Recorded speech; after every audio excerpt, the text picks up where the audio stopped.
పెట్టుకున్న నమ్మకాన్ని బట్టి ఒక సేవకుడిగా నేను ఎంతగానో సంతోషిస్తూ ఉన్నాను. ఆ నమ్మకం పెట్టుకున్న మీ అందరినీ కూడా నా ప్రభు ఎప్పుడు విడిచిపెట్టే దేవుడు కాదు. ఈరోజు మీ బ్రతుకు ఒకలా ఉండొచ్చు. ఈరోజు మీరు అనుభవిస్తున్న బాధలు మీ కుటుంబాన్ని ఎంతో కలవరపరచవచ్చు. కానీ మీ విశ్వాసం, మీ నమ్మకం మీ కుటుంబాన్ని ఉన్నతమైన స్థితిలో పెట్టబోతోంది. దేవుని వాక్యంలో స్పష్టంగా రాయబడిన మాట ఇర్మియా గ్రంథము 17 అధ్యాయము 7 మాట చదవగలిగితే, యెహోవాను నమ్ముకుని వాడు ధన్యుడు, యెహోవా వారికి ఆశ్రయముగా ఉండును. ఈరోజు ఈ వాగ్దానం మీ అందరి జీవితాలను నా ప్రభు నెరవేర్చుదురుగాక.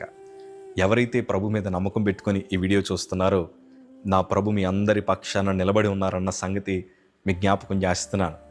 ఎన్నోసార్లు చాలామంది మిమ్మల్ని కలవరపరచడానికి, మీ విశ్వాసాలను బలహీనపరచడానికి ఎన్నో మాటలు చెప్పినా, లేదు నా ప్రభు కార్యం జరిగిస్తాడు, నేను ఆయన మీద విశ్వాసం ఉంచాను, నా ప్రభు మీద నాకు నమ్మకం ఉందని ఎంతమంది అయితే నిలబడ్డారో నా రెండు చేతులు జోడించి సంతోషం ఒక వార్త అయితే చెప్పగలను.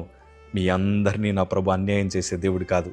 మీ అందరి నమ్మకాన్ని బట్టి, మీరందరూ చూపిస్తున్న విశ్వాసాన్ని బట్టి నా ప్రభు మెండుగా మీకు దీవెనలు కురిపించబోతున్నారు. దేవునికి మహిమ కలుగును గాక. ఎందుకంటే మేము శోధనలో ఉండినప్పుడు, మేము అనేక అపాయకరమైన పరిస్థితులు వెళ్తున్నప్పుడు కొంతమంది అన్నారు, మీరు యేసు ప్రభు నమ్ముకున్నారు, మీ దేవుడు మీకు ఏం చేశారు? మీరు ప్రభు పరిచర్య చేస్తున్నారు, మీ ఇంట్లోనే క్యాన్సర్ వచ్చింది, అప్పుల పాలు అయిపోతున్నారు, కుటుంబం అంతా విచ్ఛిన్నమైపోయింది, సంఘం బలహీనపడిపోయింది, మీ దేవుడు మీకు ఏం చేశారు అని చాలామంది అన్నారు. కానీ ఈరోజు వారందరూ నోటంట వస్తున్న మాట ఏంటి తెలుసా?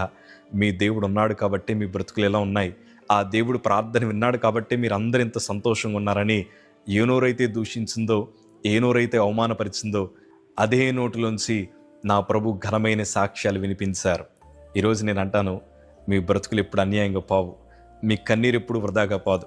ప్రభు మీద నమ్మకం ఉంచుకున్నారు కదా, నా దేవుడు నాకు కార్యం జరిగిస్తాడు, నా దేవుడు నాకు ఉద్యోగాన్ని ఇస్తాడు, నా దేవుడు నన్ను స్వస్థపరుస్తాడు, నా దేవుడు పడిపోయిన చోట నన్ను నిలబెడతాడు, ఆయన తప్ప నాకు మరొక మార్గం లేదు, ఎవరేమనుకున్నా నాకు అనవసరం, నా ప్రభు ఉంటే చాలని ఆయన మీదే ఆధారపడిన కుటుంబాలతో ఈరోజు ప్రభు మాట్లాడుతున్నాడు.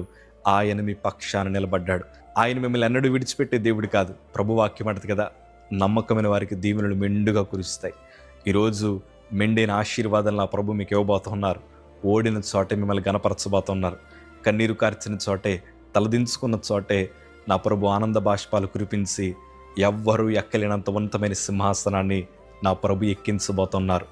నమ్మకం ఉంచండి, ప్రార్థించండి, విశ్వాసముతో నిలబడండి. దేవుడు మీ పక్షాన కార్యం జరిగించబోతున్నాడు.